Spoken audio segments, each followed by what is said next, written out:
అందరికీ నమస్కారం. నా పేరు చౌకుల దుర్గాప్రసాద్ శాస్త్రి, బాపట్ల జిల్లా బాపట్ల. ఈ రోజున ఒక ప్రధాన అంశంతో ఈ రోజున మీ ముందుకు నేను వస్తూ ఈ యొక్క వీడియో చేయడం జరుగుతూ ఉన్నది. ప్రస్తుతము వైఎస్ఆర్ కాంగ్రెస్ ప్రభుత్వము విద్యార్థి పోరుబాట అనే ఒక కార్యక్రమానికి రేపు శ్రీకారం చుట్టారు. పాపం చాలా సంతోషము. విద్యార్థుల కోసం వీళ్ళు పడుతున్న తపన, ఆవేదనను చూసి నాకు కూడా విద్యార్థులకి, ఆంధ్రప్రదేశ్ రాష్ట్రంలో ఉన్న విద్యార్థులందరికీ కూడా ఒక చిన్న విశ్లేషణ ఇద్దాము.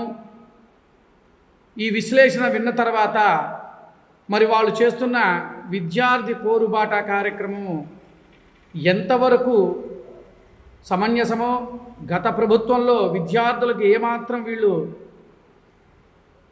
ఆ విద్యార్థులకు ఏమాత్రం లాభసాటి చేశారో ఒక్కసారి విశ్లేషణ చేస్తాను. గత ప్రభుత్వంలో విద్యార్థులకు ఏమాత్రం బకాయిలు వారు చేసినవన్నీ కూడా మీకు ఒక విశ్లేషణ రూపంలో మీకు చూపిస్తూ ఒక క్యాలిక్యులేషన్ మీ ముందుకు నేను తీసుకొస్తూ ఉన్నాను. దానికి సంబంధించిన వివరాలన్నీ కూడా నేను దీంట్లో తెలియజేస్తాను. ఒక్కసారి వినండి.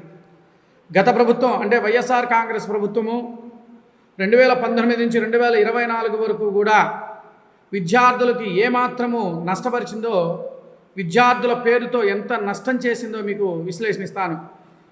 సుమారుగా 4,270 కోట్ల రూపాయలను విద్యార్థుల రూపంలో మోసం చేసిన ప్రభుత్వం ఏకైక ప్రభుత్వం ఏదంటే వైఎస్ఆర్ కాంగ్రెస్ ప్రభుత్వం.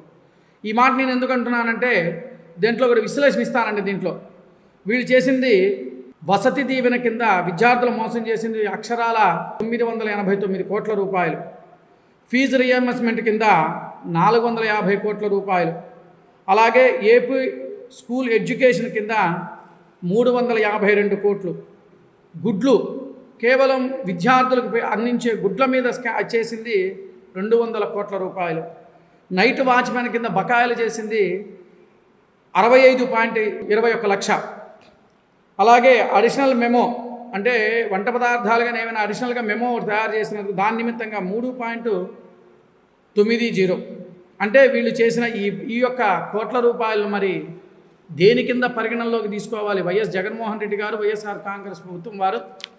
మరి రేపు విద్యార్థులకు ఏం మేలు చేద్దామని చెప్పేసి మీరు విద్యార్థి పోరు బాట పెట్టారు. గత ప్రభుత్వంలో మీరు అంత నాణ్యతంగా విద్యార్థులను ఉద్ధరిస్తున్నాము అని చెప్పిన వాళ్ళు మరి ఇన్ని కోట్ల రూపాయలు ఎందుకు బకాయిలు, 4,271 కోట్ల రూపాయలు మరి ఎందుకు బకాయిలు ఉన్నాయో మరి రాష్ట్ర ప్రజలందరికీ కూడా విద్యార్థులకు మెయిన్, ప్రజలందరితో పాటు విద్యార్థులకు మెయిన్ తెలియజేయవలసిన బాధ్యత వైఎస్ఆర్ కాంగ్రెస్ ప్రభుత్వం మీద ఉన్నది.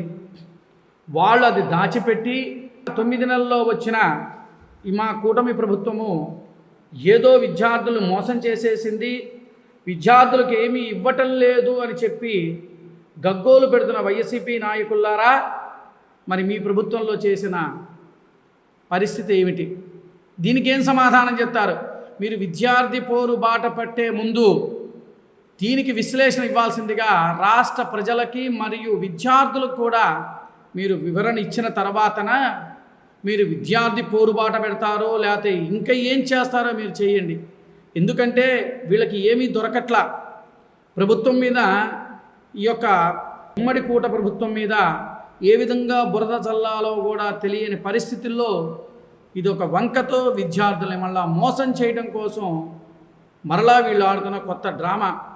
అక్షరాల 4,271 కోట్ల రూపాయలను బకాయిలు పెట్టిన గత ప్రభుత్వం ఈ ప్రభుత్వం మీద విమర్శ చేస్తూ ఉంది అని అంటే మన సొమ్ము సోమవారం, మంది సొమ్ము మంగళవారం అన్నట్లుగా చెప్తున్న వైఎస్ జగన్మోహన్ రెడ్డి గారి గత ప్రభుత్వం నాయకులారా, మరి దీనికి ఏం సమాధానం చెప్తారో రాష్ట్ర ప్రజలకి తెలియజేయవలసిందిగా కోరుచున్నాను. నమస్కారం.